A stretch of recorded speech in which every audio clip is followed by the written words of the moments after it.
Okay, so what we're going to go over today is 2.6, 2.7 vocab. Our first vocab word is already written here for us. We have a horizontal asymptote, which is a y value on the graph that the function approaches as x goes to negative infinity and as x goes to infinity. So if we wanted to visualize that, let's say we have a graph where our horizontal asymptote was y equals 1. Okay, so we have y equals 1 as our horizontal asymptote. What I'm saying that as I go further and further to the left-hand side towards negative infinity, my function is going to continue to get closer, but never actually reach that point. Same on my top-hand side. As my x gets bigger, I'll continue to get closer to y equals 1, but I will never actually touch y equals 1. So that's what our horizontal asymptote is. It's not a restriction, so there will be times where we have like a horizontal asymptote at y equals 0 with two vertical asymptotes. And we will have times where it actually crosses our horizontal asymptote. So it's not necessarily always going to be a restriction. So that's something that we'll have to pay attention to, and we'll talk more about on Monday when we're talking about graphing these functions. So there's three different ways that we look for it. And in each way, whenever we're solving for a horizontal asymptote, we want to look for the highest degree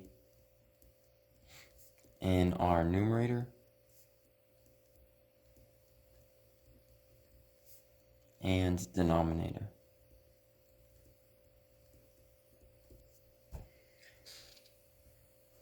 Which there's three possibilities, and that's going to be our next three vocab terms. So our first possibility is BOBO,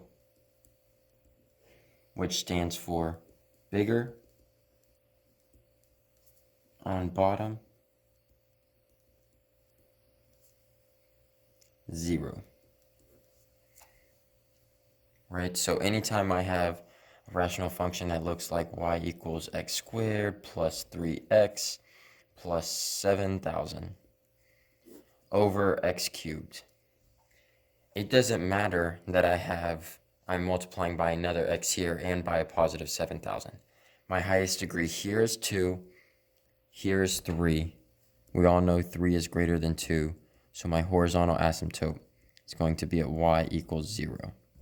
Automatically every time, it's just as easy as that. So our second option here is SDDC, which stands for same degree divide coefficients.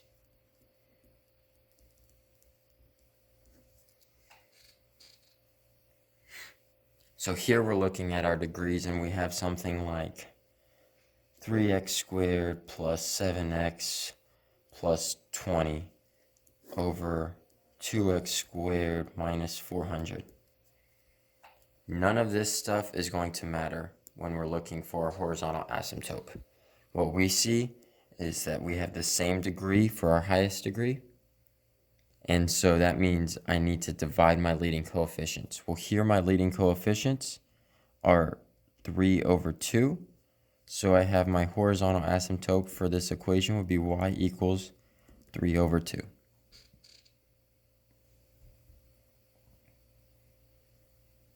Okay, so we have one more possibility for our horizontal asymptotes, and that is going to be Botten.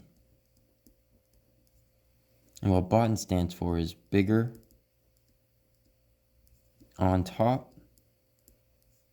none. Which is my favorite, because that means that there is no horizontal asymptote and there's nothing further we have to worry about.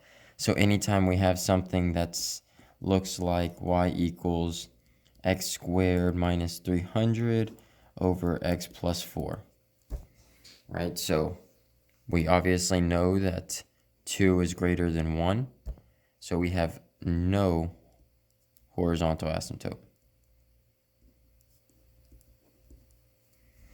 And that's all we would have to do for solving for our horizontal asymptote. Now there is a catch whenever we have bottom. There is a chance that if we have something like this, we take our x squared minus 300 over x plus 4, that we will have a slant asymptote. And whenever we have a slant asymptote, we remember we have to synthetically divide, so we get SAD. So we have s squared over AD. Slant asymptote, synthetically divide, and that's how I kind of remember when I need to do that.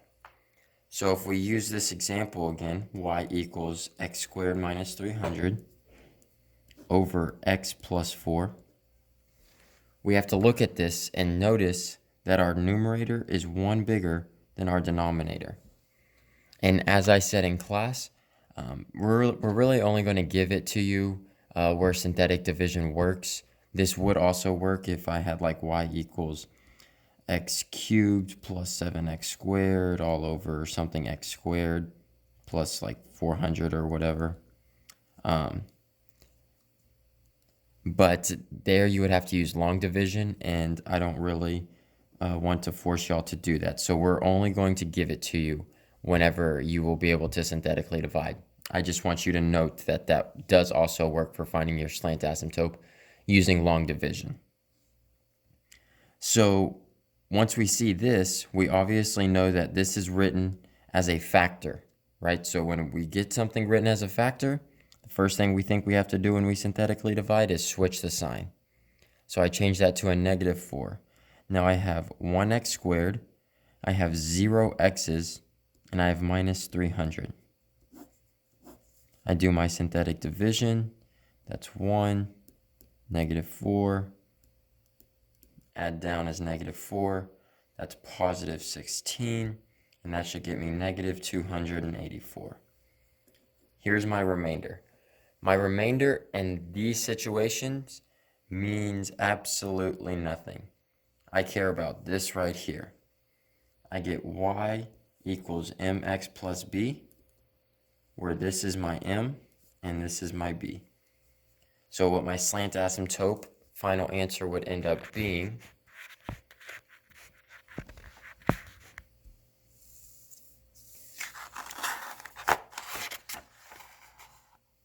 is y equals x plus negative 4, which we could rewrite as y equals x minus 4.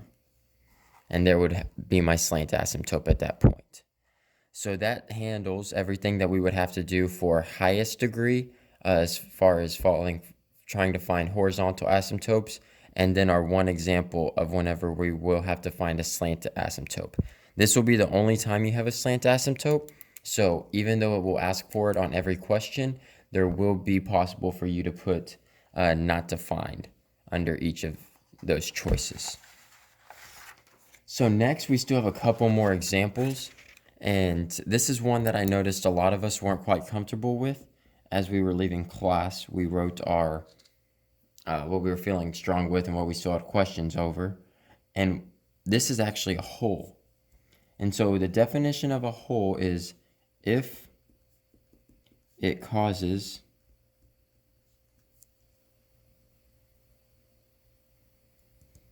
both the numerator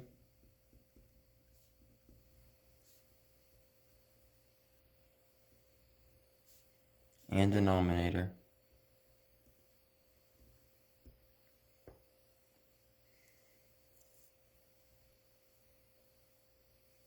to be 0,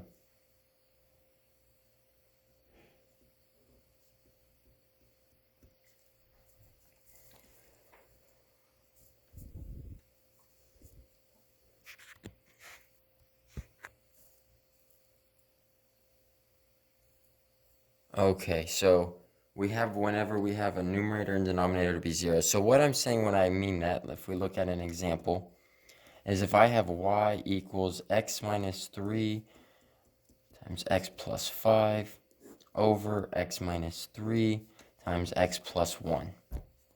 Okay, so here I see that my x minus 3's cancel out.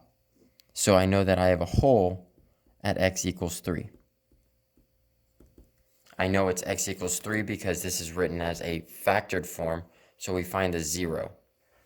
And the reason why we would consider this a whole is because if we notice, when I plug in 3 to this equation, y equals 3 minus 3 times 3 plus 5 over 3 minus 3 times 3 plus 1, I end up getting 0 times 8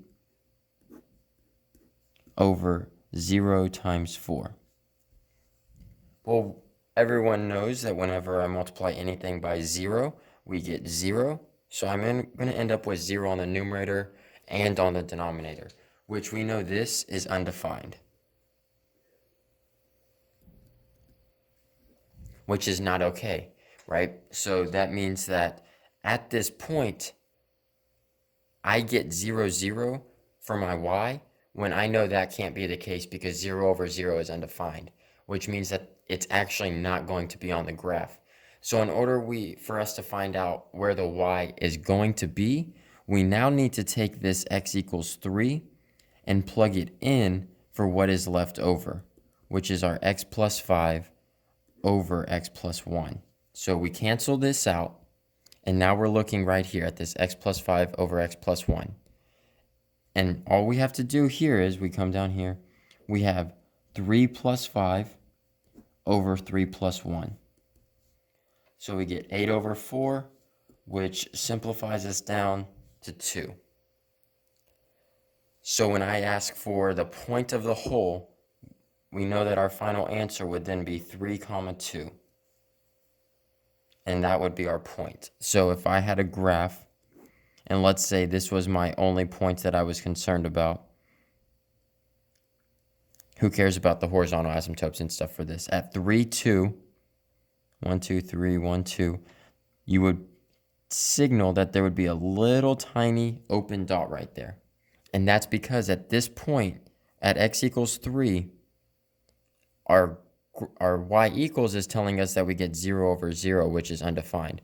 But in reality, it should be 3 over 2. We know that it's not there, so we have a hole.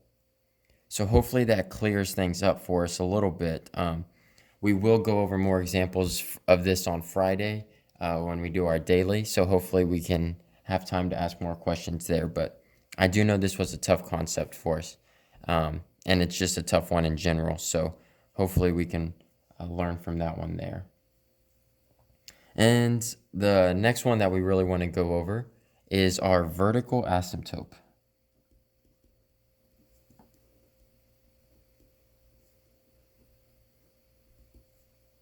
Okay, and so what this is a x value on the graph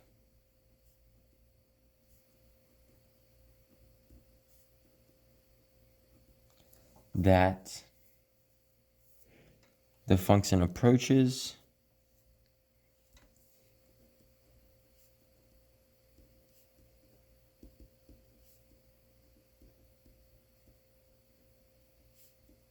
but never touches.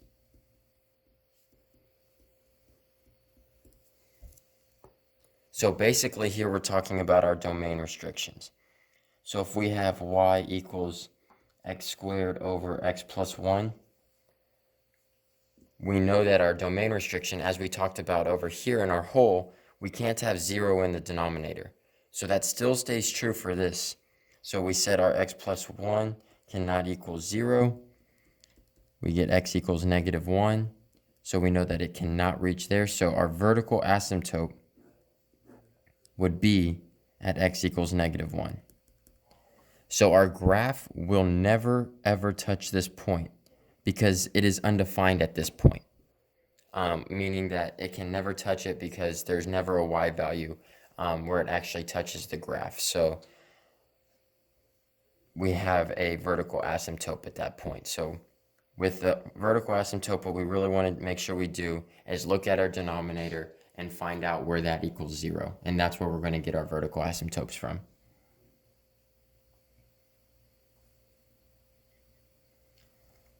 Okay, for our x-intercepts, our next one is x-intercepts.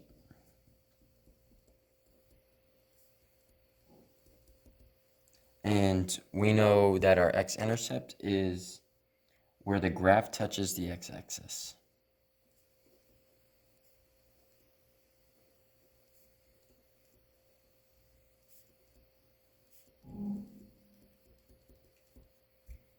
Okay, and we want to note that y must equal or must be 0 at this point. So since we know this, we can set up any equation that we have. So if we have y equals x squared plus 1 over x cubed plus 2, I can know that my y is 0, so I can set this up as 0 equals x squared plus 1 over x cubed plus 2. And what is actually cool about my x-intercept is every single time I'm going to want to multiply by the reciprocal. So I have x cubed plus 2 over 1 times x cubed plus 2 over 1 over here. Well, this cancels out, and anything times 0 is 0. So I am left with 0 equals x squared plus 1. And that is actually how it will always work out. Whenever we're solving for our x-intercepts, we can set our numerator equal to 0, and that is how we will solve that. Let's make this a minus. Because now if we actually solved for it, we would get real roots, right? Because I move the 1 over, 1 equals x squared, take the square root, x equals plus minus square root of 1, or x equals plus minus 1. As before, if I would have moved it over as a positive one, I would have gotten an imaginary number, x equals plus minus 1i. Which we know about now, but I didn't want to get into in this example. So that's just kind of why I changed the sign right there. Which leads us into our last term, which is y-intercept. And it is where the graph touches the y-axis. And our x must be 0. So if we use that same example, y equals x squared, we made that a minus 1 now, over x cubed plus 2. What we have to do is have y equals 0 squared minus 1, 0 cubed plus 2, and then we solve for it, and we get y equals negative 1/2. Right, so all we have to do there is make sure that our x's, everywhere we see an x, we insert our 0. And that is the main points of our vocab for this section. I will have another video of how to solve 2 of the examples we did in class as far as solving for all of these things further. So other than that, that's all for this video. Thanks for watching.